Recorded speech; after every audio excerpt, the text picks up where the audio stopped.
Hello friends, इस video में हम बायोलॉजी का चैप्टर 1 डिस्कस करेंगे ग्रेड 11th की बुक से, द लिविंग वर्ड। तो लिविंग वर्ड चैप्टर में हम डाइवर्सिटी इन लिविंग वर्ड के बारे में पढ़ने वाली हैं। तो स्टार्ट करते हैं। तो देखो, डाइवर्सिटी इन लिविंग बीइंग्स की अगर हम बात करें तो अपने आसपास जब भी हम ऑर्गेनिजम्स पे अपनी नज़र रखते हैं तो हम बहुत सारी वैरायटी के ऑर्गेनिजम्स देखते हैं, जैसे कि ह्यूमन, काऊ, रैट, कैट, डोंकी, मॉन्की, है ना। अलग अलग तरह के ऑर्गेनिजम्स देखते हैं, इंसेक्ट्स भी देखते हैं। अगर जू में चले जाएं तो हम टाइगर, लायन, जिराफ, कैमल, बहुत सारे टाइप के एनिमल्स देखते हैं। अपने गार्डन में चले जाएं तो रोज, सनफ्लावर, जैस्मिन, अलग अलग टाइप की वैरायटी देखते हैं। वाटर के एनिमल्स की तरफ अगर हम ध्यान देते हैं, वाटर लाइफ फॉर्म में अगर हम ध्यान दें तो वहाँ पे हम fishes, whale, octopus, dolphin, shark, अलग अलग तरह के ऑर्गेनिजम्स देखते हैं। इसके अलावा हमारे आसपास माइक्रो ऑर्गेनिजम्स भी प्रेजेंट होते हैं, बैक्टीरिया, वायरस, फंजाई, बहुत सारे टाइप की लाइफ हम अपने अर्थ पे देखते हैं। अलग अलग वैरायटीज़ इस लाइफ में प्रेजेंट होती हैं। तो इस चैप्टर में हम इसी के बारे में बात करने वाले हैं। The living word means diversity in living words के बारे में डिस्कस करने वाले हैं। तो कहते हैं, how wonderful is the living world? The wide range of living type is amazing. The extraordinary habitat in which we find living organisms, be it cold mountain, deciduous forest, oceans, freshwater lake, deserts, hot springs, leaves us speechless. The beauty of the galloping horse, of the migrating birds, the valley of forest, or the attacking sharks evoke awe and a deep sense of wonder. The ecological conflicts and the cooperation among members of a population, among population of a community, or even the molecular traffic inside the cells make us deeply reflect on what indeed is life. The question has two implicated questions within it. The first is a technical one and seek answer to what living is as opposed to the non-living, and the second is philosophical one and seeks answer to what the purpose of life is. As scientists, we shall not attempt answering the second question. We will try to reflect on what is living. तो इसमें यही सब उसने बोला है कि जो living word है वो अलग अलग तरह की लाइफ फॉर्म में एग्जिस्ट करता है। चाहे अगर हम बात करें माइग्रेटिंग बर्ड्स के बारे में बात करें, चाहे हम गैलोपिन हॉर्स के बारे में बात करें, तो हम फैसिनेट रहते हैं हमेशा। इसके अलावा उसने बोला कि हॉट वाटर स्प्रिंग्स हो जाए, डेसिडुअस फॉरेस्ट, ओशंस, लेक, हर जगह पे चाहे जितनी मर्जी डाइवर्स कंडीशंस हो, हमें लाइफ तो देखने को मिलती है। तो एज ए साइंटिस्ट हम क्या पढ़ने वाले हैं कि व्हाट इज़ लाइफ, इसके बारे में हम डिस्कस करने वाले हैं। कहते हैं व्हाट इज़ लिविंग। देखो, चैप्टर स्टार्ट करने से पहले हमें ये पता होना चाहिए कि लिविंग क्या होता है और नॉन लिविंग क्या होता है। तभी तो हम बायोडाइवर्सिटी पढ़ेंगे ना, कि लिविंग वर्ड में डाइवर्सिफिकेशन क्या है। उससे पहले ये तो समझ आए कि लिविंग क्या होता है। तो देखो, ग्रेड 10th में आपने चैप्टर पढ़ा लाइफ प्रोसेस। तो वहाँ आपने पढ़ा कि जितने भी ऑर्गेनिजम्स होते हैं वो सभी के सभी living organisms life process show करते हैं। मतलब उसके अंदर न्यूट्रिशन भी चलेगा, उसके अंदर सर्कुलेशन भी चलेगा, एक्सक्रीशन भी चलेगा, रेस्पिरेशन भी चलेगा, है ना। इसके अलावा वो क्या करता है, सेकंड चैप्टर हमने पढ़ा रिप्रोडक्शन, तो रिप्रोडक्शन भी वो शो करेगा। थर्ड चैप्टर कंट्रोल कोऑर्डिनेशन पढ़ा था, तो उसके अंदर भी हमने यही बात डिस्कस की थी, वो क्या करेगा, रिफ्लेक्स एक्शन भी शो करेगा। मतलब अपने आसपास के एनवायरनमेंट को कंट्रोल भी करेगा, उससे रिस्पॉन्ड भी करेगा, है ना। तो कंट्रोल कोऑर्डिनेशन में बात की थी। तो हमने इसके अलावा हमने हेरिडिटी और एवोल्यूशन में हमने पढ़ा कि भाई वहाँ पे आइडेंटिकल ट्विंस नहीं आते हैं। तो ये सब हमने डिस्कस किया, एवोल्यूशन के बारे में डिस्कस किया था। तो वहाँ पे अभी हमने थोड़ा थोड़ा लाइफ को स्टडी करना, थोड़ा थोड़ा समझना हमने स्टार्ट किया था। तो बेसिक अगर हम बात करें तो लिविंग सिस्टम को और नॉन लिविंग सिस्टम को हम अलग करें तो कुछ एक पॉइंट्स हम डिस्कस करते हैं, जैसे कि लिविंग ऑर्गेनिजम्स ग्रो करते हैं, लिविंग ऑर्गेनिज्म रिप्रोड्यूस करते हैं, लिविंग ऑर्गेनिज्म मेटाबॉलिज्म शो करते हैं, लिविंग ऑर्गेनिजम्स सेल्फ कॉन्शियस रहते हैं, लिविंग ऑर्गेनिजम्स अपने इन्वायरमेंट पे कोऑर्डिनेट करते हैं। तो ये 5 बेसिक बातें हैं, इसके बारे में हम डिटेल में डिस्कस करेंगे और फिर से जानेंगे कि लिविंग ऑर्गेनिजम्स क्या होती हैं। जो भी अभी हम डिस्कस कर रहे हैं स्टार्टिंग में, वो हम पहले 10th में डिस्कस कर चुके हैं, पर फिर भी मेरी कोशिश यही रहेगी कि मैं आपको डिटेल में हर चीज़ को थोड़ा थोड़ा ओवरव्यू करते चलूँ। When we try to define living, we conventionally look for distinctive characteristics exhibited by the living organisms. Growth, reproduction, ability to sense environment and mount a suitable response come to our mind immediately as a unique feature of living organisms. One can add a few more features like metabolism, ability to self-replicate, self-organizing, interacting and emerging to this list. Let's try to understand each of these. यही कहते हैं कि जब हम living organisms को define करते हैं तो हम बहुत सारे डिस्टिंक्ट फीचर्स को हम अपने माइंड में रखते हैं कि ग्रो करेगा, रिप्रोड्यूस करेगा, सेंस करेगा एनवायरनमेंट को, है ना, रिस्पॉन्स करेगा अपने माइंड से, रिफ्लेक्स एक्शन शो करेगा। तो ये सारी बातें। और अगर हम बात करें तो metabolism, ability self replicating, self organising, ये भी कुछ एक लोग जो होते हैं इसमें ऐड कर देते हैं। तो वन बाय वन क्या ये टर्म्स हैं, क्या इनका मीनिंग है, क्या इनकी एक्सप्लेनेशन चलती है, यहाँ से स्टार्ट करते हैं।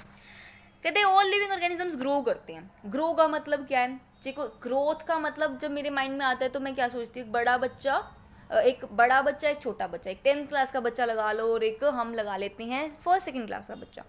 तो दोनों की क्या डिफरेंस है? दोनों की हाइट में डिफरेंस है। सिंपल अगर हम बायो की टर्म में बात करें तो दोनों के सेल नंबर में डिफरेंस है ना, कि एक के सेल नंबर ज़्यादा है, एक का सेल नंबर कम है।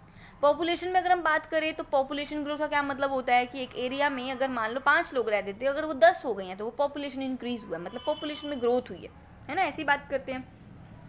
अब ग्रोथ में भी अगर हम बात करते हैं तो हम इंटरनल ग्रोथ के बारे में बात करते हैं कि बॉडी के अंदर से ग्रोथ होनी चाहिए। जैसे प्लांट्स इंटरनली ग्रोथ करते हैं, एनिमल इंटरनली ग्रो कर रहा है ना। तो अगर हम बात करें तो ग्रोथ मीन्स इंटरनल ग्रोथ। इसके अलावा अगर हम बात करें तो ग्रोथ में क्या पूरी ज़िंदगी हम ग्रो करते हैं? नो, प्लांट्स पूरी ज़िंदगी ग्रो करते हैं, लेकिन एनिमल्स तो सर्टेन एक एज तक ही हम ग्रो कर पाते हैं, है ना। फिर ग्रोथ में भी अगर हम ग्रोथ का मतलब हम बात कर रहे हैं कि नंबर ऑफ सेल्स का इंक्रीज करना, सेल नंबर इंक्रीज करना। तो क्या सेल नंबर कैसे इंक्रीज करेगा? सेल ग्रो करेगा, डिवाइड एंड रीडिवाइड करके नंबर ऑफ सेल बढ़ेगा, और वहाँ से जो भी सेल ग्रोथ होनी स्टार्ट हो जाएगी, बॉडी की ग्रोथ होनी स्टार्ट हो जाएगी। अब जब ग्रोथ के बारे में हम बात कर ही रहे हैं तो क्या ग्रोथ हर डायरेक्शन में होती है? The answer is no. अगर ऐसा होता तो हमारे हाथ पे जो फिंगर्स हैं वो 5 की बजाय 6, 7, 8, 9, 10 इन्यूमरेबल हो जाती, पता नहीं कितनी फिंगर्स हमारे हाथ पे आती है ना। तो हमारी ग्रोथ भी एक डायरेक्शनल चलती है। प्लांट अगर स्पेसिफिक सेल्स ग्रो करते हैं, सारे सेल्स भी ऐसा नहीं है कि डिवाइड एंड रीडिवाइड करें, प्लांट्स में भी ऐसा ही होता है। स्पेसिफिक डायरेक्शन में हमने पढ़ा है फोटोट्रॉपिज्म, जियोट्रॉपिज्म, है ना, ट्रॉपिक मूवमेंट के बारे में बात करके आए हुए हैं, तो वहाँ पे भी ग्रोथ डायरेक्शनल थी। इसके अलावा हमने पढ़ा है एपिकल सेल्स जो होती हैं, मेरिस्टेमेटिक सेल्स जो होते हैं वो डिवाइडिंग सेल्स होते हैं, वो डिवाइड करते हैं। इंटरकैलरी और जो दूसरे सेल्स होते हैं वो कम डिवाइड करते हैं, है ना, कॉम्प्लेक्स टिश्यूज कम डिवाइड करते हैं। तो इसमें अगर हम बात करें यही सब है। अब मैंने जब ग्रोथ में इंटरनल ग्रोथ वर्ड लगाया तो क्यों लगाया कि एक्सटर्नल ग्रोथ भी होती है? तो बिल्कुल, जैसे अगर हम बात करें किसी पहाड़ के बारे में, किसी रॉक के बारे में, तो जो रॉक्स होती है वो क्या करती हैं, एक दिन रॉक नहीं होती है, लेकिन डे बाय डे जब विंड ब्लो करती है तो उस पर जो होती है रेत पड़ती मिट्टी पड़ती एक बहुत बड़ा पहाड़ भी खड़ा हो जाता है 10-20 साल के अंदर, 25 साल या लगा लो 50 साल लगा लो उसके अंदर। तो ग्रोथ तो वहाँ पे भी हुई, लेकिन वो एक्सटर्नल ग्रोथ थी। अब हम जब भी ग्रोथ के बारे में बात करेंगे तो हमारे माइंड में फ्लक्चुएट हो जाना चाहिए कि हम ग्रोथ मीन्स इंटरनल ग्रोथ के बारे में बात कर रहे हैं।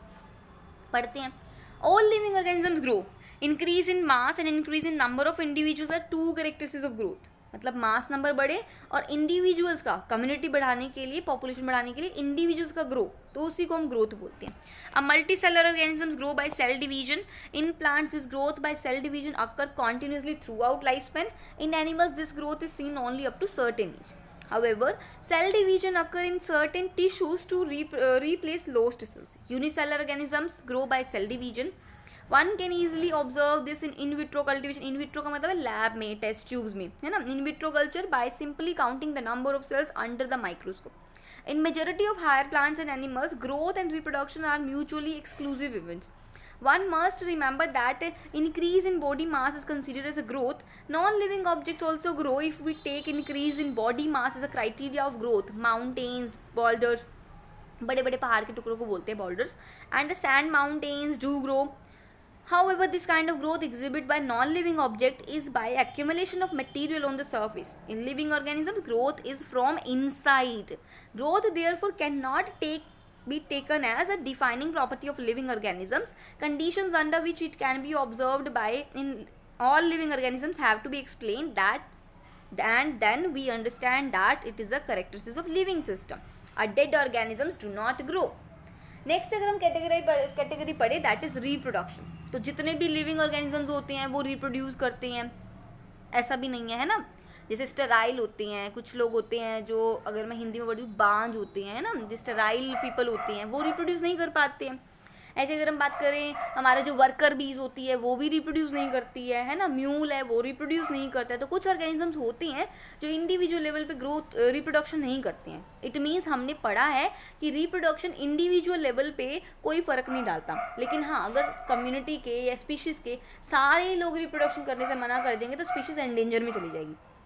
रिप्रोडक्शन कम्युनिटी लेवल पे जो है वो इफेक्ट डालता है, इंडिविजुअल लेवल पे रिप्रोडक्शन ना भी हो तो भी चलता है। अब रिप्रोडक्शन की जब हमने बात की तो रिप्रोडक्शन वर्ड क्या होता है, री means again, production means produce करना, एक ऑर्गेनिज्म दोबारा से दूसरे ऑर्गेनिज्म को प्रोड्यूस करेगा, दैट इज रिप्रोडक्शन। अब रिप्रोडक्शन में हमने दो टाइप की रिप्रोडक्शन पढ़ी हुई है, asexual reproduction as well as sexual reproduction. Asexual में हमने क्या पढ़ा हुआ है कि सिंगल पेरेंट इन्वॉल्व होगा, वहाँ पे जो है माइटोसिस से वो डिवाइड एंड रीडिवाइड करेगा, जैसे अमीबा वगैरह करते हैं ना, अमीबा करता है बाइनरी फ्यूजन, प्लाज्मोडियम करता था मल्टीपल फ्यूजन, बडिंग करा था ईस्ट ने, हाइड्रा ने, ऐसे ही स्पोर फॉर्मेशन पढ़ा है हमने, वेजिटेटिव प्रोपगेशन पढ़ा है, फ्रेगमेंटेशन पढ़ा है, रीजनरेशन पढ़ा है, ये सारे हम कैरेक्टराइज पढ़ के आए हुए हैं ना।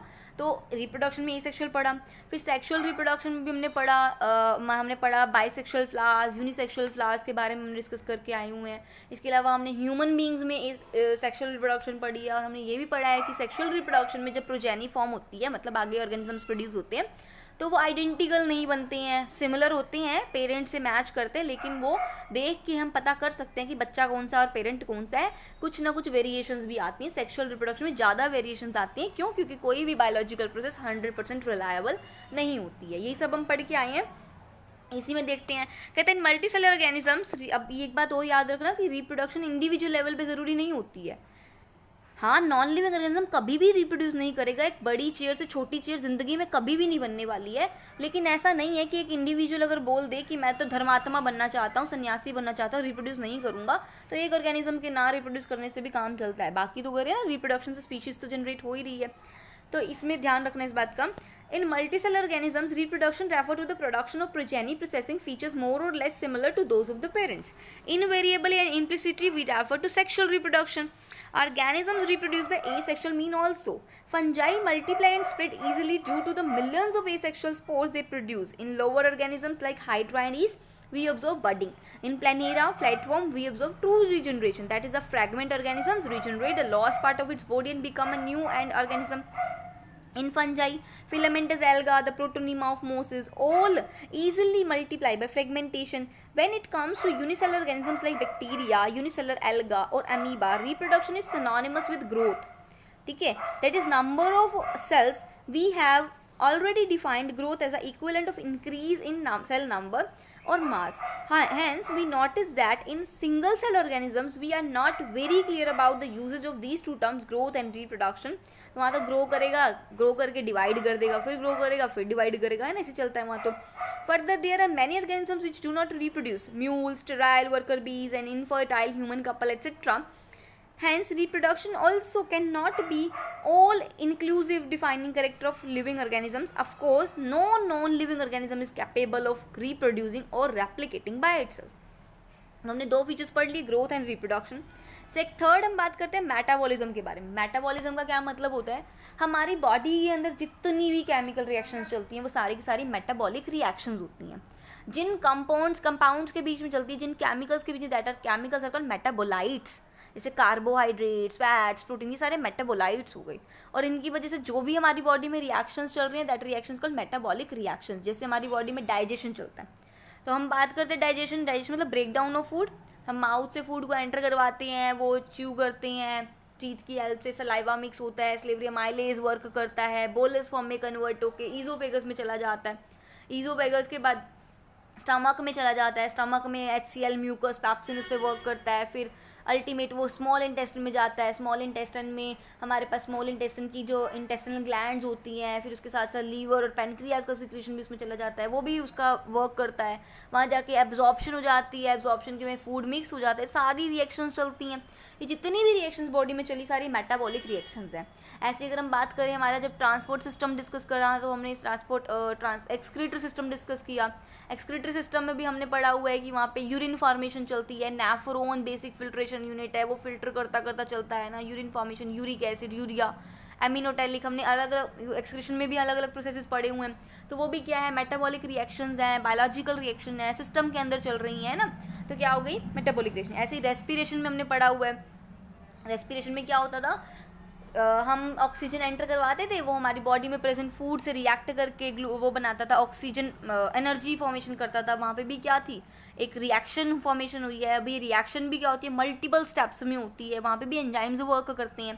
तो ये सारी जो भी बॉडी में रिएक्शंस चली सारी मेटाबॉलिक रिएक्शंस है, ये सिंपल हम बोले मेटाबॉलिज्म है।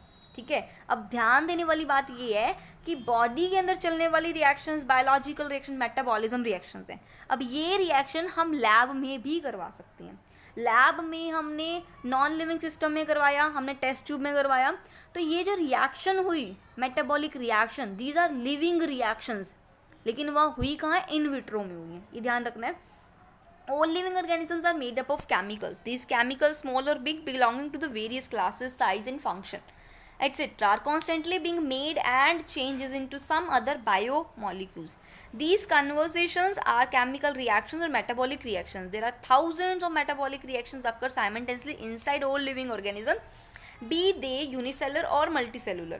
All plants, animals, fungi, microbes exhibit metabolism. The sum total of all the chemical reactions occur in the body is called metabolism. No non-living object exhibit metabolism. Metabolic reaction can be demonstrated outside the body in cell-free system. An isolated metabolic reaction outside the body of organism performed in a test tube is neither living nor non-living. Hence, while metabolism is a defining feature of all living organisms, without exception, isolating metabolic reaction in vitro is not non-living thing but surely living reaction.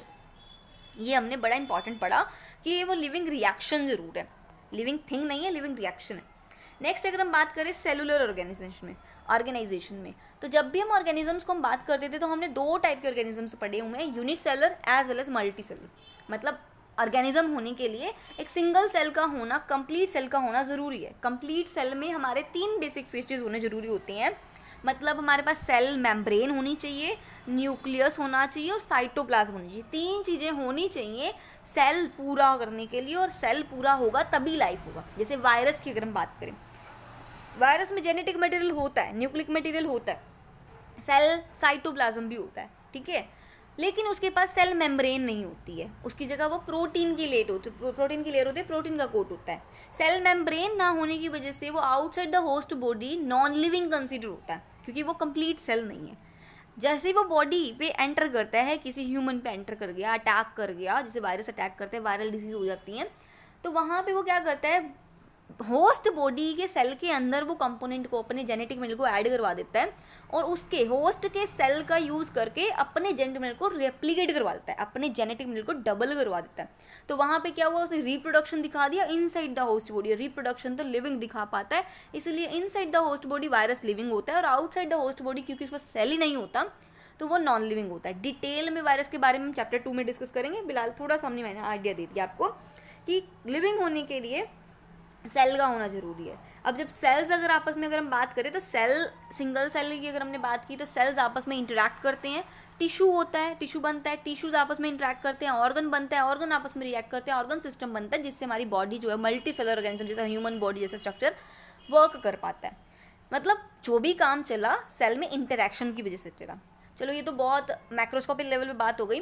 Microscopic level पे अगर हम बात करें तो cell में भी क्या होते हैं, बड़े सारे ऑर्गेनल्स होते हैं, mitochondria, plastid, Golgi body, vacuoles, अलग अलग ऑर्गेनल्स जो होते हैं वो आपस में इंटरैक्ट करते हैं, जिससे वो लिविंग सिस्टम, अगर यूनिसेलुलर ऑर्गेनिज्म है तो वो वर्क कर पाता है। ये भी मैक्रो हो गया। इससे भी छोटा अगर हम बात करें, ऑर्गेनल्स भी अलग अलग तरह के एटम्स, मॉलिक्यूल से बनता है। उन मॉलिक्यूल्स के अंदर भी इंटरैक्शंस चलती हैं। एटीपी आपने पढ़ा है ना, तो उन मॉलिक्यूल्स की इंटरैक्शन की वजह से लिविंग सिस्टम वर्क कर पाता है। तो ओवरऑल अगर मैं एक वर्ड में आपको बताऊं, एक लाइन में आपको समर अप करूं, तो सेलुलर ऑर्गेनाइजेशन होता है बॉडी से स्टार्ट, मतलब बॉडी जो होती है सेल से स्टार्ट होती है, और सेल में भी वो इंटरैक्टिव सिस्टम की वजह से ही वर्क कर पाती है। तो क्या कहते हैं, Perhaps the most obvious and the technical complicated feature of all living organisms is that ability to sense these surrounding or environment and response to these environmental stimulus, which could be physical, chemical and biological. We sense our environment through our sense organs. Plants respond to external features like light, water, temperature and other organisms, pollution, etc. All organisms from the prokaryote to the most complex eukaryote can sense and respond to environment. Photoperiod affect the reproduction in seasonal breeders, both plant and animals. All organisms handle chemicals interacting their bodies. All organisms therefore are aware of their surroundings. Human being is only organism which is aware to himself, that is self conscious. ठीक है, तब इसमें ये बात की, अभी तो हमने ऑर्गन सिस्टम तक पढ़ा, इसने ऑर्गन सिस्टम से भी आगे बात की कि जैसे अगर हम बात करें, अगर आप अपने घर में ही डिस्कस कर लो तो आप अपनी मम्मा पापा सबसे इंटरेक्ट करते हैं, जिसकी वजह से आपकी जो लाइफ है वो सस्टेन हो पाती है। ऐसे ही प्लांट्स भी हैं, वो लाइट वाटर टेम्परेचर हर तरह से क्या करते हैं, इंटरेक्ट करते हैं। इसके अलावा अगर हम बात करें, कुछ प्लांट्स जो होते हैं वो सर्दी में होते हैं, कुछ गर्मी में होते हैं, तो वहाँ पे फोटोपीरियोडिज्म भी बड़ा इंपॉर्टेंट रोल प्ले करता है। आगे डिटेल में इसके बारे में बात करेंगे। एक इसने इंपॉर्टेंट लाइन यहाँ पे बोली है कि human being is the only organisms who is aware to self aware of himself. Self consciousness जो होती है सिर्फ ह्यूमन बींग्स में होती है। बड़े ध्यान से, कॉन्शियसनेस का मतलब क्या होता है, अवेयरनेस। अवेयरनेस मतलब रिफ्लेक्सेशन की अगर हम बात कर लो, वहाँ से समझ लेते हैं। जैसे आपने पढ़ा हुआ है कि जब आप किसी टेस्टी फूड को देखते हो तो आपके माउथ में ऑलरेडी वाटर आ जाता है। गर्ल्स गोलगप्पास है ना, तो उसमें जो है हमारे माउथ में ऑलरेडी वाटर आ जाता है। कोई आपको भटूरा पसंद हो, या फिर आपको इडली पसंद हो, या फिर आपको डोसा पसंद हो, रसमलाई पसंद हो, तो ये नाम सुनते हमारे माइंड में क्या आ जाता है, एक रिफ्लेक्सेशन आ जाता है कि हमारे माउथ से जो है वो सलाइवा सीक्रेट होना शुरू हो जाता है। तो ये सेल्फ कॉन्शियसनेस के अलावा भी है। इसके अलावा अगर हम बात करो, फायर में कभी हमारा हाथ चला जाए तो ऑटोमेटिकली हम हाथ हटा लेते हैं ना, तो ये भी क्या है, हमारा सेल्फ कॉन्शियसनेस के अंडर आ जाता है। हमारा नर्वस सिस्टम इसमें वर्क करता है, ठीक है, पेरिफेरल नर्वस सिस्टम। तो इसके बारे में भी हमने कंट्रोल कोऑर्डिनेशन में पढ़ के आए हुए हैं। कहते हैं when we come to human beings it is all the more difficult to define the living state. We observe patients lying in the coma in hospital virtually supported by machines which replace heart and lungs. This patient is otherwise brain dead. The patient has no self-consciousness. Are these patients who never come back to normal life living है या non living है? आप मुझे खुद बताओ कि coma में पड़े ऑर्गेनिजम्स के बीच में भी उनकी बॉडी सिस्टम के अंदर भी क्या है, मेटाबॉलिक रिएक्शंस चल रही है। और हमने पढ़ा है मेटाबॉलिक रिएक्शन जिस भी लिविंग सिस्टम में चलेंगी वहाँ कोई एक्सेप्शन नहीं देखना, वहाँ पे वो लिविंग होगा ही होगा। तो कोमा वाला पर्सन भी एक होप के साथ हमसे रखा हुआ है, मीन्स वो भी लिविंग की कैटेगरी में ही है। In higher classes, you will come to know that all living phenomena are due to underlying interactions. Properties of tissues is not present in the constituent cells but arising as a result of interactions among the constituent cells. Similarly, property of cellular organisms not present in the molecular constituents of the organelle but arises as a result of interaction among the molecular component comprising the organelle. These interactions result in emergent property at the higher level of organization. This phenomena is true in the hierarchy of organizational complexity in all levels. Therefore, we can say that living organisms are self-replicating, self-evolving, self-regulating interactive systems capable to responding to external stimuli. Biology is the story of life on the earth. Biology is the story of evolution of the living organisms on earth. All living organisms, present, past, future, are linked to one another by the sharing of common genetic material but to varying degree. हाँ, हमारे अंदर हम सारे होमो sapiens हैं, सारे humans हैं, सब एक दूसरे से रिजेंबल करते हैं, सिमिलर हैं, आइडेंटिकल नहीं वर्ड यूज़ कर रही, सिमिलर हैं, ठीक है। और जेनेटिक मटेरियल में कहीं ना कहीं हम सिमिलैरिटी शो करते हैं, तभी तो हम होमोसेपियंस में ही आते हैं, है ना, ह्यूमंस में आते हैं। तो जब भी अगर हमें ये डिस्कस करना है कि हम किस तरह से इवॉल्व हुए, ह्यूमंस किस तरह से आए, पहले लाइफ कैसे थी, अब लाइफ कैसी है, कहाँ से लाइफ आई, अंडा आया या मुर्गी, मेन क्वेश्चन, अंडा आया या मुर्गी, ठीक है, इसका क्वेश्चन भी हमें बायो देने वाली है ना। तो बायोलॉजी लाइफ की स्टडी पढ़ते हैं हम पूरी अर्थ पे, इसके बारे में हम पढ़ते रहते हैं।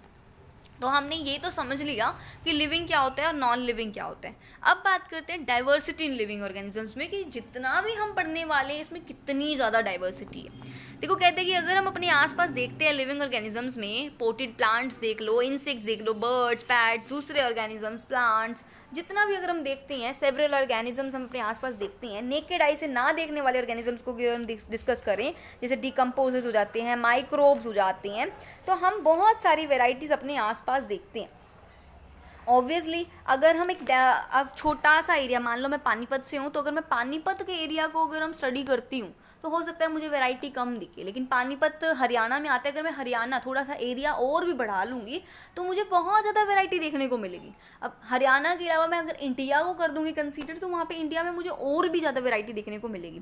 तो मतलब जितना ज़्यादा एरिया हम एक्सप्लोर करेंगे हमें उतनी ज़्यादा डाइवर्सिटी देखने को मिलेगी। और ना सिर्फ आज तक बल्कि आने वाले, आज जो पहले से बायोलॉजिस्ट हैं, बॉटनिस्ट हैं, जूलॉजिस्ट हैं, है ना, जो प्लांट और एनिमल की स्टडी करते रहते हैं, माइक्रोबायोलॉजिस्ट हैं, ठीक है, ये सारे भी क्या कर रहे हैं, अभी भी और भी लाइफ फॉर्म को, एग्जिस्टिंग लाइफ फॉर्म को क्या कर रहे हैं, स्टडी कर रहे हैं कि और लाइफ फॉर्म हमें देखने को मिले। तो वो लाइफ डाइवर्सिटी बहुत ज़्यादा है ना। तो क्या कहते हैं, if you look around you will see a large variety of living organisms, B it potted plants, insects, birds, your पेट और अदर एनिमल्स और plants. There are also several organisms that you cannot see with your naked eye, but they are all around you. If you were to increase the area you make observation in, the range and the variety of organisms that you would see increase. Obviously, if you were to visit a dense forest, you would probably see a much greater number and a kind of living organisms in it.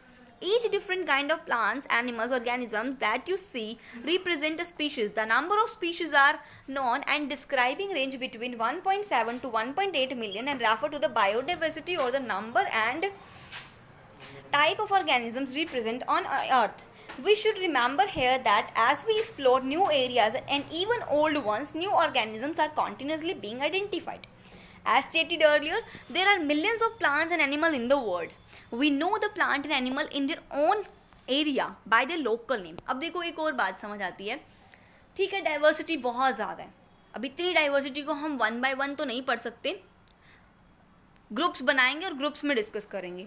एक और problem इसमें आती है, एक ही चीज़ का अलग अलग area में अलग अलग नाम है. जैसे मेरे एरिया में बुक को बुक बोलते हैं, किताब बोलते हैं, है ना, आपके एरिया में कुछ और बोलते होंगे, किसी और के एरिया में कुछ और बोलते होंगे. मैंगो के बारे में बात करते हैं, मैंगो यहाँ पे हम आम बोलते हैं, कहीं पे आम रस, कुछ अलग अलग तरह से नेम आते हैं. तो ये तो बहुत बड़ी कन्फ्यूजन हो गई.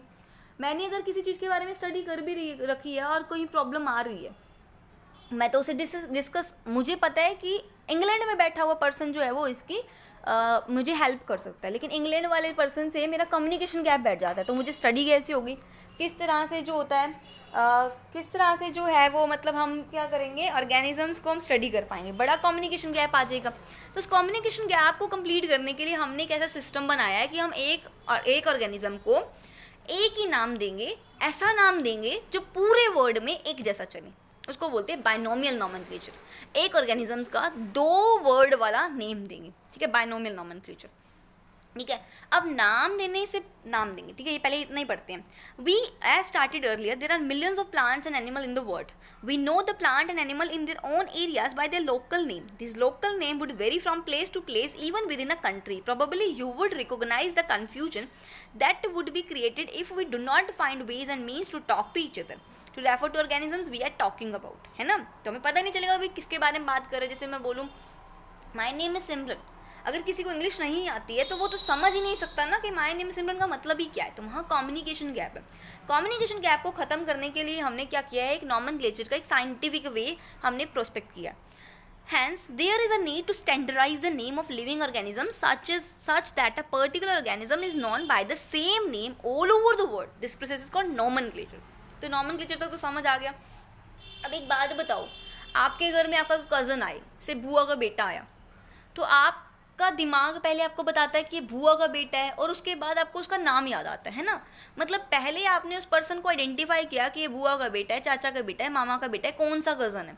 उसके बाद आपने उसका नाम प्रोनाउंस किया. तो मतलब पहले आपने उस पर्सन को आइडेंटिफाई किया और फिर उसका नाम दिया. ऐसे ही ऑर्गेनिजम्स के बेसिस पे ही होता है. तो सबसे पहले हम उसे क्या करते हैं, आइडेंटिफिकेशन एंड देन नॉमेनक्लेचर. तो क्या करते हैं, ऑब्वियसली नॉमेनक्लेचर और naming is only possible when the organism is describing correctly and we know that we know to what organism the name is attached to. This is identification. पहले हमें identify करना पड़ेगा और उसके बाद ही हम नेम दे पाएंगे. आइडेंटिफाई कैसे करेंगे, उसके कुछ फीचर्स के बेसिस पे, उसकी शक्ल को देख के आइडेंटिफाई किया था, उसके कुछ फीचर्स देखे थे, है ना, और फीचर्स के बेसिस पे, करेक्टरिस्टिक्स के बेसिस पे ही हम उसे आइडेंटिफाई करते हैं. अभी फीचर वर्ड क्या होता है, बर्ड के लिए उड़ना उसका एक फीचर है, उसका करेक्टर है. फिशेस के लिए स्विम करना एक करेक्टर है, फीचर है. ऐसे अलग अलग ऑर्गेनिज्म के अलग अलग फीचर्स हम डिस्कस करते हैं. अब अभी मैंने आपको बताया, बायोलॉजिस्ट जो लाइफ की स्टडी करे, जूलॉजिस्ट जो बायो में भी लाइफ, एनिमल लाइफ को स्टडी करे, और बॉटनिस्ट जो प्लांट लाइफ को स्टडी करे, माइक्रोबायोलॉजिस्ट जो माइक्रो ऑर्गेनिजम्स को स्टडी करे, है ना, इस तरह से. तो अब अगर हमें कोई प्लांट, अगर मान लो हमें कोई नया आइडेंटिफाई होता है और उसे हमें स्टडी करना है, उसको हमें नेम देना है, तो वो जाएगा प्लांट है तो ICBN के अंडर, मतलब international code for botanical nomenclature के अकॉर्डिंग। और अगर हम कोई जूलॉजिकल मतलब एनिमल के बारे में बात कर रहे हैं तो वो ICZN के अंदर जाएगा, international code for zoological nomenclature के अकॉर्डिंग। कहते हैं in order to facilitate the study the number of scientist has established procedures to assign a scientific name to each non-organism. This is acceptable to biologists all over the world. For plants, scientific names are based on the agreed principle and criteria which are provided in the International Code for Botanical Nomenclature. You may ask, how are animals named?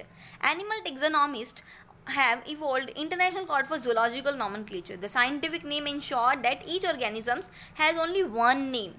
एक ही नाम होगा एक organism का, double नाम नहीं हो सकता। ये इंश्योर करेगा हमारा ICZN एंड ICBN। ठीक है। Description of any organism should enable the people in any part of the world to arrive at the same name.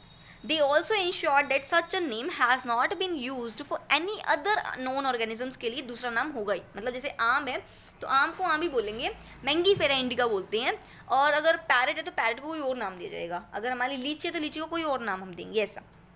अब biologists follow universally accepted principles to provide scientific names to the non-organisms. Each name has two components. अब biological name देने के लिए हम दो components लेंगे। पहला जो होगा हमारा जीनस होगा, सेकंड जो वर्ड होगा हमारा स्पीशीज होगा। मतलब पहला वर्ड जो होगा जेनेरिक नेम होगा, सेकंड जो होगा स्पेसिफिक एपिथेट नेम होगा। और जो दो वर्ड्स मिलके जो नेम बनाएंगे दैट इज बायनोमियल नॉमेनक्लेचर। सबसे पहले कार्ल लेनिनस ने इस नेम को दिया था, उसके अकॉर्डिंग हमने आगे करना शुरू कर दिया। अब बायोनॉमिकल नॉमेनक्लेचर को भी करने के लिए भी हमारे पास कुछ एक रूल्स होते हैं, जैसे वो लैटिनाइज्ड लैंग्वेज में होगा। अगर हम उसे लिख रहे हैं तो जीनस का कैपिटल अल्फ़ाबेट रखेंगे, स्पीशीज का फर्स्ट अल्फ़ाबेट के स्मॉल रखेंगे, दोनों को सेपरेटली अंडरलाइन करेंगे। अगर प्रिंटेड वर्ड में तो वो इटैलिक में लिखा जाएगा। कुछ एक रूल्स हैं, वो आगे हम डिस्कस करेंगे। Biologists follow universally accepted principle to provide scientific names to non-organisms. Each name has two components, genetic name and a specific epithet. This system of providing a name with two components is called binomial nomenclature. This naming system gives the Carl Linnaeus is being practiced by biologists all over the world. This naming system use two-word format are found convenient. Let's take the example of mango to understand the way providing scientific names better. The scientific name of mango is written as Mangifera indica. आप ध्यान से देखो, ये italics में टेढ़े टेढ़े words में लिखा हुआ है। आप जब इसे लिखोगे तो आप उसे अंडरलाइन करोगे। मैंगीफेरा इंडिका का कैपिटल अल्फाबेट है फर्स्ट, मैंगीफेरा का एम, और इंडिका का आई जो है वो स्मॉल है। ऐसे ही आपको भी लिखना है, और मैंगीफेरा इंडिका को अलग अलग अंडरलाइन करना है, ध्यान रखना। Let's see how it is a binomial name. In this name, Mangifera represent genus, while Indica is a particular species or a specific epithet. Other universal rule of nomenclature as follow. Biological name are generally in Latin and is written in italics. They are Latinized and derived from Latin irrespective of their origin. Origin कहीं से भी हुआ हो, नाम हम Latinized Latin word में ही देंगे. The first word is a biological name representing the genus, while the second component denotes the specific epithet. Both the words in the biological name, when handwritten, are separately underlined or printed in the italics to indicate their Latin origin. The first word denoting the genus starting the capital letter, while the specific epithet start the small letter, which it can be illustrated with the example of Mangifera indica. अब क्या कहते हैं the name of the author. कभी कभी क्या होता है कि हम साइंटिफिक नेम देने के साथ साथ जिस पर्सन ने उसे नेम दिया है उसका नेम साथ में देते हैं। जैसे Mangifera indica Linn stand for Linnaeus, Carl Linnaeus ने पहली बार इसे नाम दिया था, उसके हिसाब से। The name of the author appears after the scientific epithet, that is at the end of the biological name, and is written in the abbreviated form, that is Mangifera indica Linn. It indicates that the species was first described by Linnaeus. अब क्या है, हमने nomenclature दिया identification के बाद, अब इतनी सारी डाइवर्सिटी को क्या नाम देना पॉसिबल है? आंसर इज नो, क्योंकि 1.7 to 1.8 मिलियन स्पीशीज़ को नाम कैसे देंगे? अच्छा, नाम दिया तो दिया, उसको स्टडी कैसे करेंगे? तो स्टडी करने के लिए हम क्या करेंगे, ग्रुप्स बनाएंगे और उन ग्रुप्स की स्टडी करेंगे। जैसे एक प्रिंसिपल अपने स्कूल में क्लासेस की स्टडी करती है, क्लासेस के डाटा देखते हैं भी कितनी क्लास का कितना रिजल्ट जा रहा है। वो एक एक बच्चे को नहीं स्टडी करती है, बच्चों को टीचर स्टडी करते हैं ना। तो ऐसे ही हम क्या करेंगे, ऑर्गेनिजम्स को जब हम स्टडी करेंगे तो वहाँ पे हम क्लासिफिकेशन करेंगे, ग्रुप बना के पूरे ग्रुप को एक साथ स्टडी कर लेंगे। थोड़े बहुत फीचर्स, कोई जैसे क्लास में कोई बच्चा टॉपर होता है तो कोई एवरेज भी होता है, ऐसे ही ग्रुप में भी थोड़े बहुत डिफरेंसेस रहेंगे, बट हाँ ओवरऑल सिमिलैरिटीज़ रहेंगी। जैसे वो क्लास 9th का है तो वो 9th का ही रहेगा, 11th का तो 11th का ही रहेगा, है ना। ऐसे तो वो सिमिलैरिटीज़ लगभग मैच करती रहती हैं। तो क्लासीफाई किसके बेसिस पे करेंगे, करेक्टरिस्टिक्स के बेस पे। फीचर्स देखेंगे, फीचर्स के बेस पे उसे करेक्टर, जिसके ज़्यादा फीचर्स मैच करेंगे उसे सेम ग्रुप में रखेंगे, जिसके कम फीचर्स मैच करेंगे उसे अलग अलग ग्रुप में कैटेगराइज कर देंगे। और कैटेगरीज भी हम क्या करते हैं 7 लेवल्स तक करते हैं। अब वो 7 लेवल्स क्या है वो हम आगे डिस्कस करेंगे। अब कैटेगरी जब बन जाएगी तो उस कैटेगरी के लिए हम एक साइंटिफिक वर्ड डालेंगे टैक्सा। एक कैटेगरी के लिए वर्ड डाला टैक्सा, अगर बड़ी सारी कैटेगरी होंगी वर्ड डालेंगे टैक्सोन, ठीक है। टैक्सा, टैक्सोन सिंगुलर प्लूरल चलता है। इसके अलावा इसके हम टैक्सा के अलावा इसे रैंक वर्ड से भी बोल सकते हैं। टैक्सा, रैंक और कैटेगरी एक ही बात है। अब जो एक हमारा जो स्टडी चलेगी सिस्टमैटिक फ्लो में, जब हम कैटेगराइज कर रहे हैं इस प्रोसेस को हम बोल देते हैं टैक्सानॉमी। और साइंस की या स्टडी की वो ब्रांच जो इससे डील करे कि वो फाइलोजेनी बेसिस पे चले, मतलब उसके करेक्टरिस्टिक्स के बेसिस पे वो काम सही से हो रहा है नहीं हो रहा है इसकी स्टडी करती है, that branch is called systematics. Taxa मतलब उस ग्रुप को बोला, उस कैटेगरी को बोला टैक्सा या रैंक। अब ये जो सिस्टम हमने फॉलो किया, ये जो प्रोसेस किया, दैट इज कॉल्ड टैक्सानॉमी। अब टैक्सानॉमी और सिस्टमैटिक्स जो होते हैं दोनों सिनोनिम्स वर्ड हैं, एक दूसरे के पर्यायवाची रहते हैं। अब सिस्टमैटिक्स क्या करती है, साइंस की वो ब्रांच है, स्टडी की वो ब्रांच है जो ये चेक करेगी कि ये जो सिस्टम है वो प्रॉपर वे में चल रहा है, तो वो एक साइंटिफिक वे में चल रहा है या नहीं चल रहा है। कैटेगरी जो हो रही है वो उसके करेक्टरिस्टिक्स के बेसिस पे हो रही है नहीं हो रही, ये सब कहते हैं। Since it is merely impossible to study all the living organisms, it is necessary to devise some means to make this possible. This process is classification. Classification is a process by which anything is grouped into convenient categories based on some easily observable characteristics. For example, we easily recognize groups such as plant and animals or dog, cat, insect. The moment we use any of these terms, we associate certain characteristics with the organisms in that group. What image do you see when you think of a dog? कुत्ते के बारे में सोचते तो क्या आता है आपके माइंड में, कुत्ता ही आता है। बिल्ली तो किसी के माइंड में नहीं आती। ये एलास्टियंस दूसरे ऑर्गेनिजम्स के बारे में तो किसी ने नहीं पढ़ा है ना, कुत्ता सोचा तो कुत्ता ही सोचा।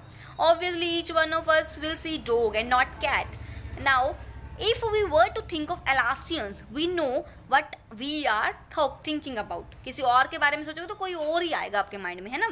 Similarly suppose we were to say mammals. अब मैमल्स क्या होते हैं, मैमल्स वो ऑर्गेनिजम्स का ग्रुप होता है जिसमें मिल्क सिक्रीटिंग एनिमल्स आते हैं, जो अपने बच्चों को जन्म देते हैं, अंडा नहीं बच्चा जन्म देते हैं। मिल्क सिक्रीटिंग ग्लैंड्स आती हैं, उनके हाथ पैर पे क्या होते हैं, हेयर्स लाइक स्ट्रक्चर्स प्रेजेंट होते हैं। ये सब मैमल्स की कैटेगरी में आते हैं। ह्यूमन बीइंग भी मैमल में आता है, हमारे में भी लैक्टेशन पीरियड होता है, 6 महीने के लिए मम्मा अपने बच्चे को फीडिंग करवाते हैं ना, लैक्टेशन पीरियड, तो वहाँ पे भी मैमली ग्लैंड्स होती हैं, मैमल्स की कैटेगरी में आते हैं। You would of course think of animals with external ears, body hairs. Likewise, if plants, we take of wheat. अगर wheat के बारे में बात करें तो wheat ही आएगी हमारे बाद में, Triticum aestivum ही आएगा हमारे माइंड में, ठीक है। Scientific name of wheat is Triticum aestivum. The picture in each of these in our minds will be wheat plant, not the rice plant नहीं आएगा, ठीक है, और अदर प्लांट नहीं आएगा। डॉग, कैट, मैमल, ये जो वीट, राइस प्लांट, एनिमल, ये हमने अलग अलग कैटेगरीज बनाई हैं, ठीक है। अब क्या है, are the convenient categories we use to study organism. The scientific term for these categories are taxa. Hence, you must recognize that taxa can indicate categories at various levels, different levels. Plantae also form a taxa, but you know that dog is a mammal and mammals are animals. Therefore, mammal, animal, dog तीनों जो है वो taxa different level पे show करते हैं। क्या बताया है? कैटेगरी को हम टैक्सा बोलते हैं, ठीक है, लेकिन कैटेगरी भी कोई हायर लेवल कैटेगरी हो सकती है, कोई लोअर लेवल कैटेगरी। जैसे अगर हम बात करें, इसने डॉग का एग्जांपल दिया है, मैं आपको डॉल्फिन की एग्जांपल से समझाती हूँ। डॉल्फिन एक एक्वेटिक एनिमल है, पानी में रहता है, ठीक है। तो डॉल्फिन वाला जो ग्रुप बनाया, जो कैटेगरी बनाई, वो भी एक टैक्सा है, लोअर लेवल का टैक्सा है। अब डॉल्फिन के अलावा अगर मैं एनिमल में मतलब एक कैटेगरी और बना लूँ कि डॉल्फिन को भी एक्वेटिक में रखा और फिशेस को भी एक्वेटिक में रख दिया, तो कोई गलत तो नहीं है, कैटेगरी बनाई है मैंने एक्वेटिक के बेस पे, है ना। तो ये भी क्या हुआ, एक क्या हो गया, टैक्सा हुआ, क्योंकि कैटेगरी है तो टैक्सा तो होगा ही, नाम ही तो बदलना है। इसके अलावा अगर मैं बात करूँ, फिशेस हैं, डॉल्फिन है, वो सारे एनिमल्स में आते हैं, काऊ, रैट, कैट भी एनिमल्स में आते हैं, तो मैं सबको एक एनिमल में डाल दूँ तो वो भी एक कैटेगरी है, वो एक हायर लेवल का टैक्सा है, हायर लेवल की कैटेगरी है। तो वर्ड हम डाल सकते हैं, कैटेगरी के लिए टैक्सा आएगा। अब टैक्सा हायर लेवल का भी हो सकता है और लोअर लेवल का भी हो सकता है। आगे बात करेगा टैक्सोनॉमी क्या होता है, सिस्टमैटिक्स क्या होता है। मैंने अभी आपको बताया कैटेगरी बनाने के लिए हमने जो फीचर्स फॉलो किए, जो प्रोसीजर फॉलो किया, that process is called taxonomy. और जो भी हम साइंस की स्टडी की वो ब्रांच होगी जो ये डील करेगी कि सारा सिस्टम वाइज चल रहा है या नहीं चल रहा है, करेक्टर्सिस जो हैं वो साइंटिफिक वे में ले रखे हैं नहीं ले रखे हैं, वो सारा हमारा सिस्टमैटिक्स में आ जाएगा। Based on characteristics, all living organisms can be classified into different taxa. The process of classification is taxonomy. External and internal structures, along with the structure of cells, development, process, and ecological information of the organisms, are essential and forms the basis of modern taxonomical study. के लिए हम सारे features को लेके चलते हैं. Hence, characterization, identification, classification, and nomenclature are the process of basis of taxonomy. अब taxonomy अब कोई नई तो है नहीं, ह्यूमन बींग्स पुराने टाइम से हम अंडा या मुर्गी है ना, बचपन से ही करते आ रहे हैं, बचपन से ही लाइफ को हम जानना चाहते हैं कि पहले अंडा या मुर्गी है ना, तो लाइफ कैसे इवॉल्व हुई, सीधी सीधी बात बोले लाइफ कैसे इवॉल्व हुई हम पहले से ही जानना चाहते हैं। तो human beings have always been interested in knowing more and more about the various kind of organism, particularly with reference of their own use. In early days, human beings need to find sources for their basic needs of food, clothing, shelter. Hence, the earliest classification were based on the use of various organisms. Human beings were since long not only interested in knowing more about different kinds of organisms and their diversities, but also the relationship among themselves. This branch of study is referred to the systematics. The word systematic is derived from the Latin word systema, which means systematic arrangement of the organisms. Linnaeus used Systema Nature as the title of this publication. The scope of the systematics was later enlarged to include identification, nomenclature, and classification. Systematics takes into account evolution relationship between the organisms. जो systematic है ये देखती है कि evolutionary phylogenic relation चल रहा है या नहीं चल रहा है, एवोल्यूशन के बेस पे दिख रहा है या नहीं दिख रहा है, वो सब डिस्कस करता है। आगे बात करते हैं टेक्सोनॉमिक कैटेगरीज के बेसिस पे। अब टेक्सोनॉमिक कैटेगरीज के बेस पे अगर हम बात कर रहे हैं तो क्या बात करेंगे, अब हम अलग अलग लेवल्स के बेसिस पे बात करेंगे। जैसे मैंने आपको स्टार्टिंग में बताया था कि हम 7 कैटेगरीज बना के चलते हैं, ठीक है। 7 कैटेगरीज के बेसिस पे बात करते हैं, kingdom, phylum, class, order, family, genus, species, ये 7 कैटेगरीज बना के चलेंगे। क्लासिफिकेशन जो होता है एक सिंगल स्टेप प्रोसेस नहीं है, लेकिन जो ये लेवल्स हैं वो स्टेप बाय स्टेप चलते हैं। रैंक जो होती है वो स्टेप बाय स्टेप चलती है, कैटेगरी स्टेप बाय स्टेप चलती है। Since the category is a part of overall taxonomical arrangement, जिसको टेक्सोनॉमिकल कैटेगरी बोल देंगे। और जो हेराकी वर्ड जहाँ पे भी आएगा उसका मतलब है लेवल वाइज जो है वो स्टडी होगी, तो हेराकी means level. And all categories को सारी कैटेगरी इकट्ठी बोल दें तो उसको बोलते हैं taxonomical hierarchy. Each category refers to a unit of classification. In fact represent a rank is commonly called taxon. Taxa plural था, टेक्सोन सिंगुलर था। टेक्सोनॉमिकल कैटेगरीज और hierarchy can be illustrated by an example. Insecta की अगर हम बात करें तो insecta is a group of organism sharing common feature. जैसे कि अगर हम बात करें इंसेक्टा जो है, इस इंसेक्टा में जो भी आएगा उसके पास क्या होंगे, 3 पेयर लेग्स होंगे और 2 पेयर विंग्स होंगे। और जो मतलब जो लेग्स वगैरह होंगी उसमें भी क्या होंगे, जॉइंट्स होंगे, इसलिए वो आर्थ्रोपोडा में आता है, जॉइंट लेग्स प्रेजेंट होंगे उसमें। तो कहता है कि जो भी इंसेक्टा कैटेगरी में आया है वो हमने वो सारे ऑर्गेनिज्म रखे हैं जो जिसमें 3 पेयर ऑफ जॉइंट लेग्स हैं। इट मीन्स इंसेक्ट्स जो होते हैं वो recognisable concrete objects which can be classified and thus were given as a rank or category. Can you name other such groups of organisms? Remember, organisms represent category. Category further denote rank, and each rank or taxon in fact represent a unit of classification. These taxonomical groups categories are distinct biological entities and are not merely morphological aggregates. सिर्फ हमने morphology मतलब external appearances के base पे नहीं बता रखा कि ये इस कैटेगरी में आएगा, हमने उसके और भी internal features भी लेके चले हुए हैं और उसके बेसिस पे भी हम क्या करते हैं, कैटेगरीज बनाते हैं। Taxonomical studies of all known organisms have led to the development of common categories known as kingdom, phylum, division. Plants में division word लगाते हैं और animals में phylum word लगाते हैं। Class, order, family, genus, species है ना, सारे हम 7 categories हम डिस्कस करने वाले हैं। 7 hierarchical order, taxonomical hierarchy बोलते हैं इसे।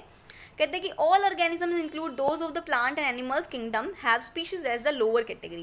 Now the question you may ask is how to place an organism in various categories. में अलग अलग इतनी सारी कैटेगरी बनाई है, किस ऑर्गेनिज्म को कैसे कैसे अरेंज करेंगे। The basic requirement is the knowledge of characters of the organism. जो बेसिक ज़रूरत होती है आपको करेक्टर्स पढ़ने आने चाहिए। नेक्स्ट यूनिट में हम डाइवर्सिटी के बाद मॉर्फोलॉजी पढ़ेंगे, प्लांट्स की एनाटॉमी पढ़ेंगे, फिर एनिमल्स के बारे में पढ़ेंगे, तो वहाँ पे हम करेक्टर्स के बारे में बात करेंगे अलग अलग ऑर्गेनिजम्स में। This help in identify species and dissimilarity, similarity dissimilarity individuals की क्या क्या होती हैं, उसे हमें कैसे मैच करना है, वो सब हम डिस्कस करेंगे। तो वन बाय वन हम अब इस हायरार्की को डिस्कस करेंगे कि स्पीशीज क्या होता है, स्पीशीज क्या होता है, जीनस क्या होता है, फैमिली क्या होता है, ऑर्डर, फाइलम, ये सब क्या होता है ना, इसके बारे में डिस्कस करेंगे।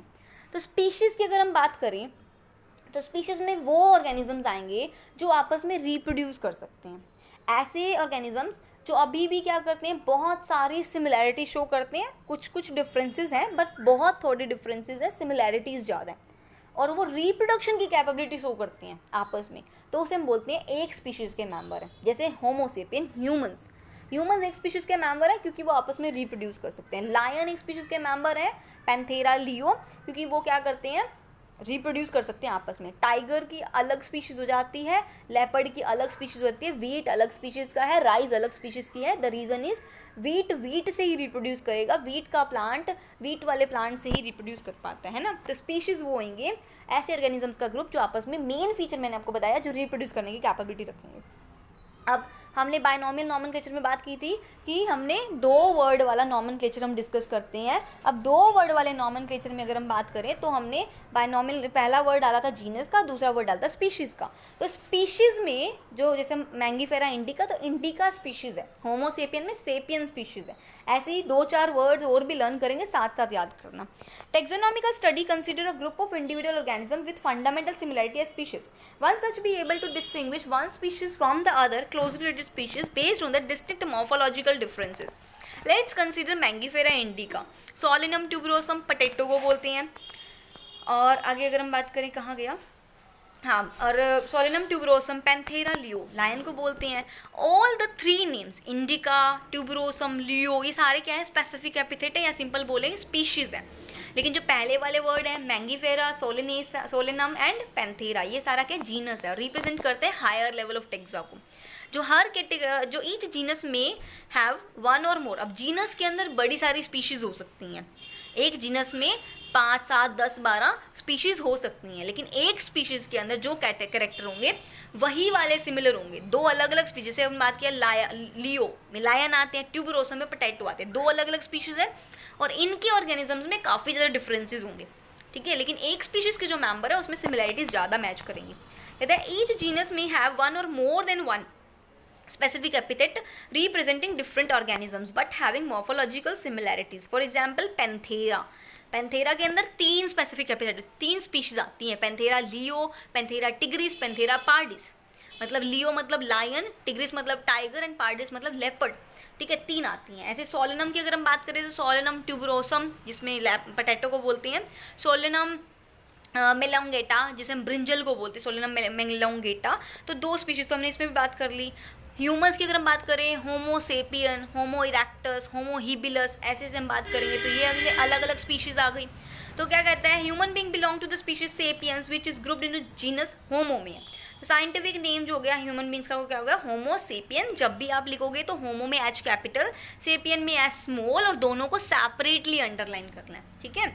जीनस की अगर हम बात करें तो जीनस क्या होता है, जीनस में क्या होगा, क्लोजली रिलेटेड ग्रुप्स होंगे, ठीक है।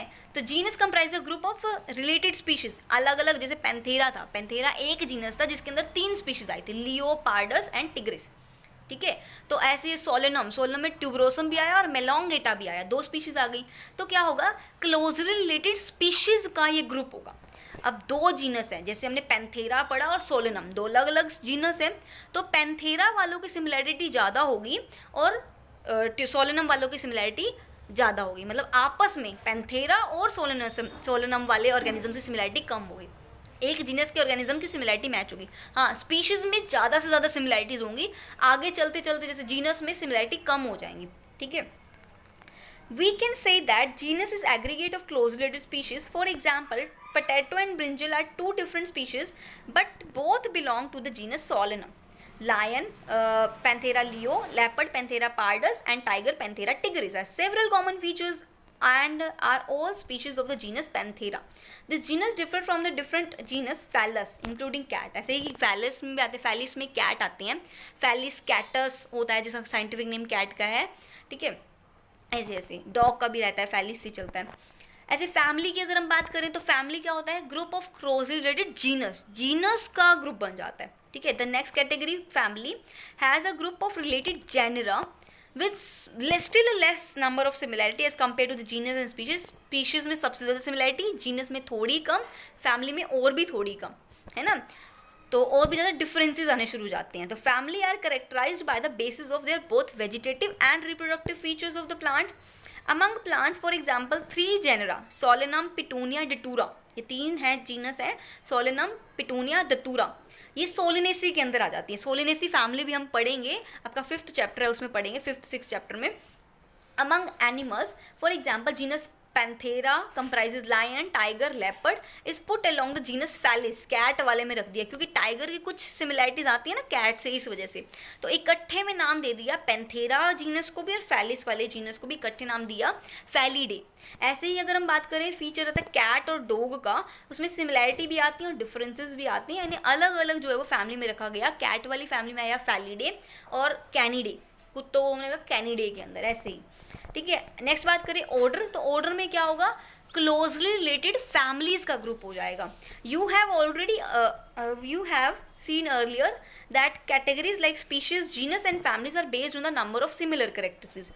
Generally, order or other higher taxonomical categories are identified based on the aggregation of characteristics. Order being a higher category is an assemblage of family which exhibit a few similar characteristics. Similar characteristics are less in number as compared to the different genera including in family.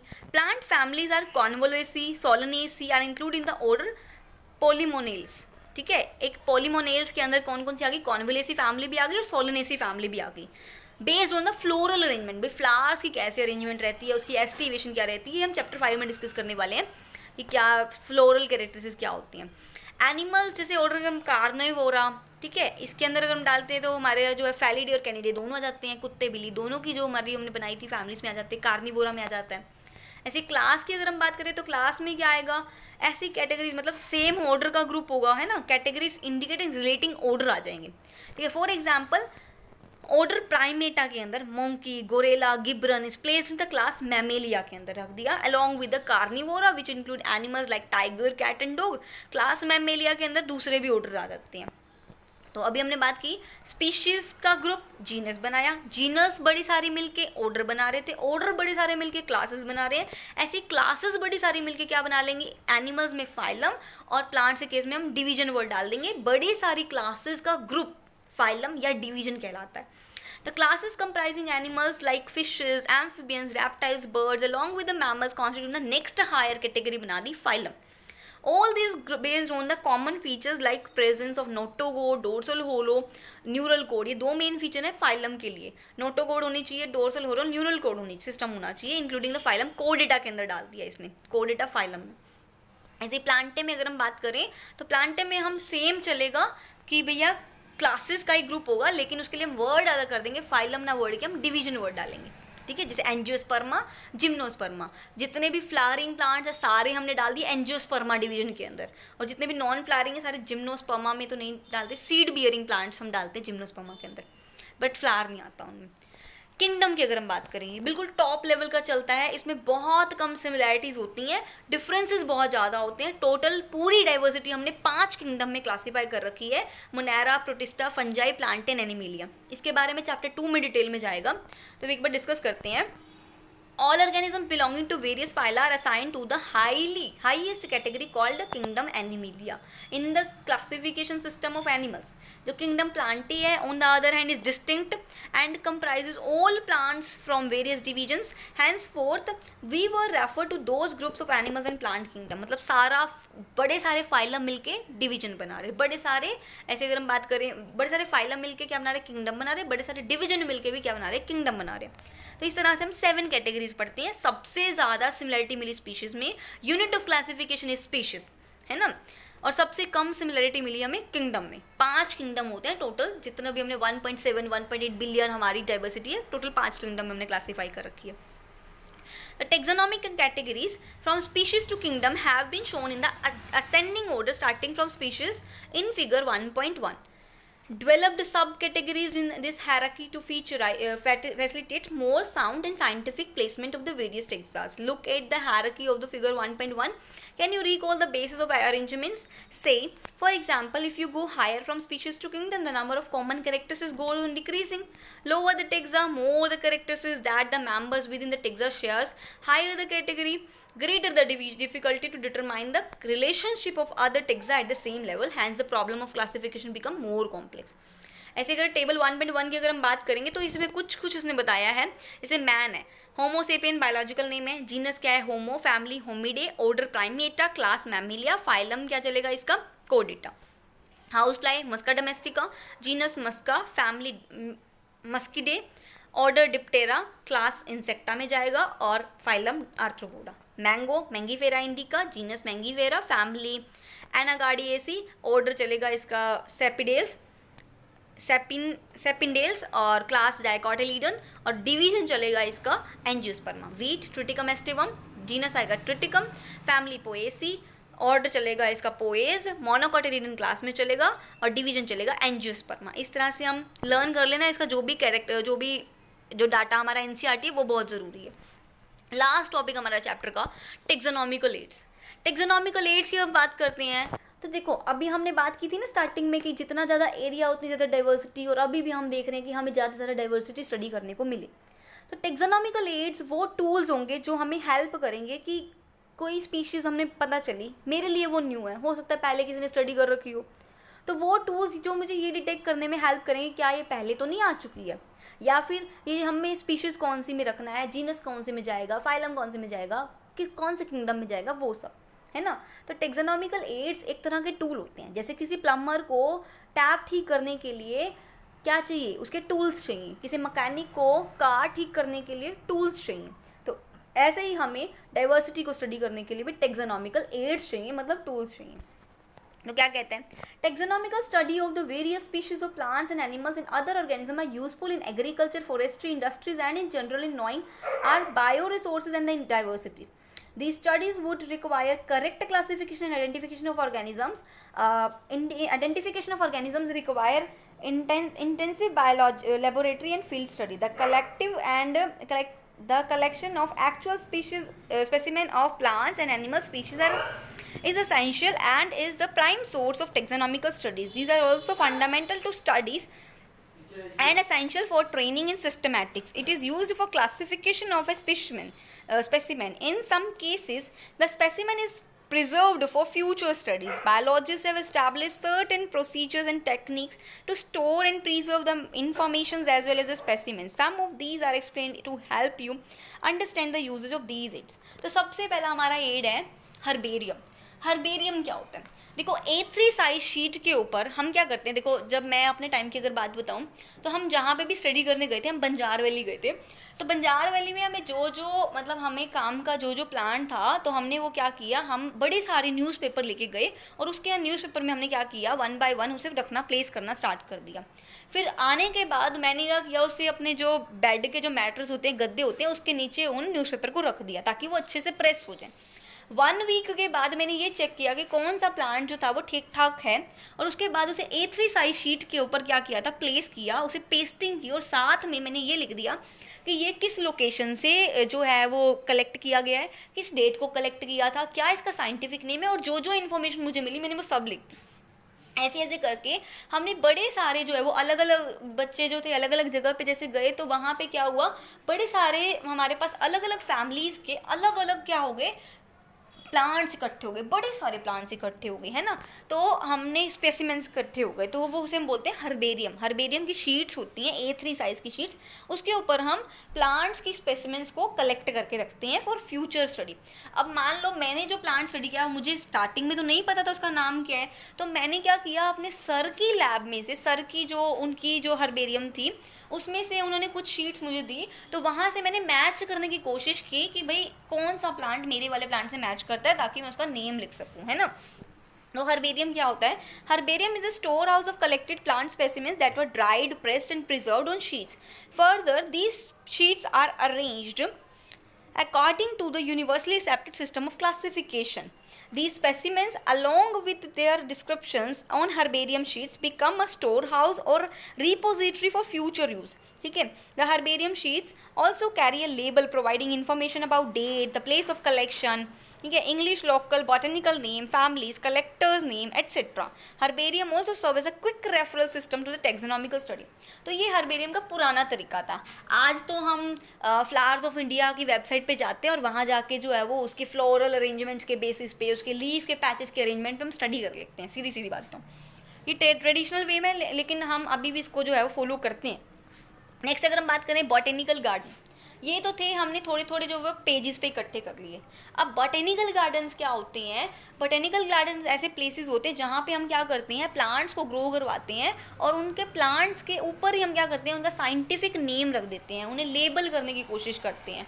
ठीक है, वहाँ से क्या होता है, उसकी information करना शुरू कर देते हैं. ठीक है, तो these specialised gardens have collections of living plants for reference. Plant species in these gardens are grown for identification purpose and each plant is labeled indicating by botanical and scientific name and their families. The famous botanical garden जो है वो Kew England में है, Indian botanical garden Harvard India में है and at national biological research institute Lucknow India में भी है. नेक्स्ट अगर हम बात करें म्यूजियम और we can say biological museum की अगर हम बात कर रहे हैं तो क्या होता है, बड़े बड़े इंस्टीट्यूट्स में, जैसे अगर हम यूनिवर्सिटीज़ वगैरह में हम आगे जाएंगे तो वहाँ पे आपको क्या मिलेंगे, जूलॉजी डिपार्टमेंट में आपको जूलॉजिकल म्यूजियम मिलेगा. वहाँ पे अलग अलग स्पेसिमेंस रखे होंगे. जैसे कि अगर हम बात करें अर्थवर्म होगा, वहाँ पे रैप्टाइल्स होंगे, वहाँ पे फ्रॉग, लिजार्ड, अलग अलग स्पेसिमेंस क्या करते हैं हम कंटेनर्स में रखते हैं. कंटेनर को भी मतलब वो सलगड़ ना जाए, खराब मतलब मरे हुए होते हैं, उनकी खाल लेके उसके बीच में कुछ हम स्टफ़ भर देते हैं और उसको प्रिजर्व करने के लिए हम क्या करते हैं, उसके FAA के सोल्यूशन में डालते हैं. ठीक है, FAA का सोल्यूशन होता है फॉर्मेल्डिहाइड एसिटिक एल्कोहल का. ठीक है, फॉर्मेल्डिहाइड एसिटिक एल्कोहल, उसके अंदर हम डाल के उससे क्या करते हैं, प्रिजर्व करते हैं. तो म्यूजियम की अगर हम बात, ऐसे ही उसमें जूलॉजी के साथ साथ बॉटनी के लैब में भी हम रखते हैं. तो कहते हैं biological museums are generally set up in educational institutes such as schools and colleges. Museums have collection of preserved plant and animal specimen for study and reference. Specimens are preserved in the container or jar in the preservative solution. Plant and animal specimens may also be preserved as dry specimens. Insects are preserved in insect box after collecting, killing and pinning. Larger animals like birds and mammals are used stuffed and preserved. मैंने बताया ना, stuff करके हम रखते हैं उसे. और museums also have a collection of skeletal of animals के स्केलेटल भी उसमें मिल जाते हैं. इसके अलावा अगर हम बात करें, अब जो इंसेक्ट बॉक्स नहीं बनता है, अब गवर्नमेंट ने बैन कर रखा है कि हम इंसेक्ट को मार के और उनको हम पिन नहीं करते हैं, क्योंकि स्पीशीज़ को प्रिवेंट भी करना है, क्योंकि हमने इसलिए स्पीशीज़ को प्रिवेंट करने के लिए.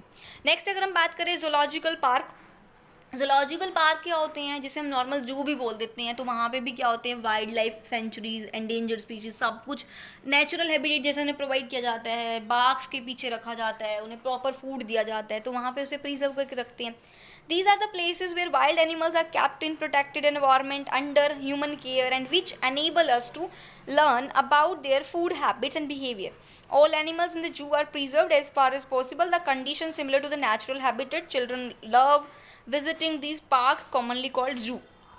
है ना. आगे अगर हम बात करें लास्ट टॉपिक की. अभी की क्या होता है, देखो मान लो हमें कोई एनिमल मिला या कोई प्लांट मिला, उससे मुझे अब चेक करना है. तो की क्या करेंगे, की एक तरह के कैटलॉग्स होते हैं. जैसे आप लाइब्रेरी में जाते हो तो लाइब्रेरी में अब लिखा होता है ना, एक अलमीरा पे लिखा होगा कोई बॉटनी की बुक्स मिलेंगी, एक में लिखा होगा जूलॉजी की बुक मिलेंगी, एक में पड़ा होगा मैगजीन लिखनी है. तो ये क्या है, ये कीज़ हैं, ये कैटलॉग्स हैं जो आपको हेल्प कर रहे हैं कि सारी अलमारी ना छानो, एक अलमारी में जाओ जहाँ कैटलॉग लगा है वहीं पे आपको बुक मिलेगी. ऐसी हमारे पास भी कीज़ होती हैं. अब वो कीज़ क्या करती हैं, वो हमें एक तरह का टेक्सोनॉमिकल एड ही है.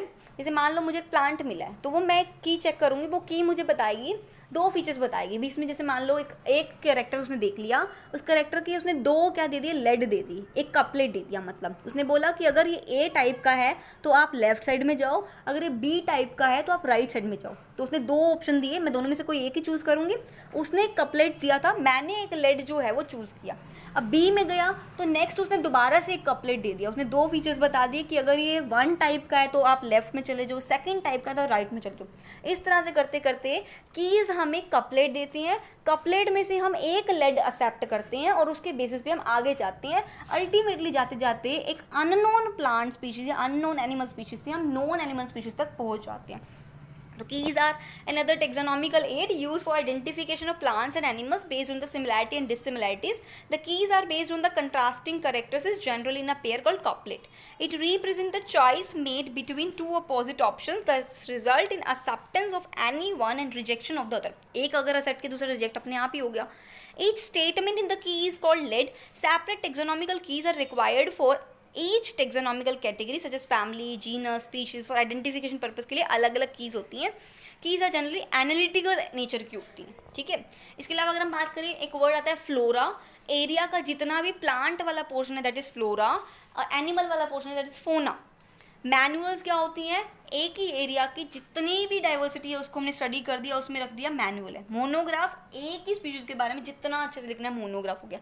ऐसे कैटलॉग्स भी होते हैं, ये कुछ और हैं जो डिस्क्रिप्शन को रिकॉर्ड करने में हमें हेल्प करते हैं. They also help in correct identification. Flora contain actual account of the habitat and description of plants of a given area. Flora में प्लांट्स आएंगे. They provide the index of the plant species found in the particular area. Manuals are used in providing information for the identification of name of species found in area. जो monograph होते हैं वो हमें एक taxa के बारे में, एक कैटेगरी के बारे में कंप्लीट इन्फॉर्मेशन देती है. यहाँ हमारा चैप्टर होता है कंप्लीट. इतनी डाइवर्सिटी पढ़ी है. डाइवर्सिटी पढ़ना क्यों ज़रूरी है इसका भी आंसर सुन लो. देखो इतनी सारी डाइवर्सिटी है, लेकिन हम पहले पढ़ के आए हैं फूड चेन, फूड वेब के बारे में. जैसे डियर ने क्या खाया? ग्रास खाया, और टाइगर ने डियर को खाया. अगर डियर खत्म हो गया ना तो टाइगर भी अपने आप ही खत्म हो जाएगा. तो मतलब हम आपस में इंटरैक्टिंग स्पीशीज़ हैं, हम आपस में इंटरैक्ट करते हैं तभी हमारा सर्वाइवल चल पाता है. इसलिए गवर्नमेंट जो होती है वो इंडेंजर्ड स्पीशीज़ को भी प्रोटेक्ट करके रखती है ताकि स्पीशीज़ बायोलॉजिकल बैलेंस बना रहे. बायोलॉजिकल बैलेंस मेंटेन करने के लिए हम डाइवर्सिटी चैप्टर को पढ़ा है हमने, और आगे भी डाइवर्सिटी डिस्कस करने वाले हैं. नेक्स्ट चैप्टर में हम स्टार्ट करेंगे अपना next chapter biological classification. Next video में वन शॉर्ट वीडियो भी उसे कंप्लीट करेंगे एनसीईआरटी से. मेरे हिसाब से आपको चैप्टर कंप्लीट हो गया होगा. एक कीज के पोर्शन में अगर आपको प्रॉब्लम आई है तो कमेंट सेक्शन में बताना, और कमेंट सेक्शन में मैं आपको इसी चैप्टर के जो भी नोट्स आपको ज़रूरत है लर्न करने के लिए उसका एक लिंक प्रोवाइड करूँगी. आप वहाँ से नोट्स भी लर्न कर सकते हो. ठीक है. अगर आपको ठीक लगता है कि आप कीज़ के बारे में और समझना चाहते हो तो मुझे डिस्क्रिप्शन बॉक्स में बता देना. मैं एक थोड़ा एक्स्ट्रा नॉलेज वाली वीडियो बना दूंगी. एनसीईआरटी का पोर्शन हमने कवर कर लिया. Thank you. See you next video. Bye.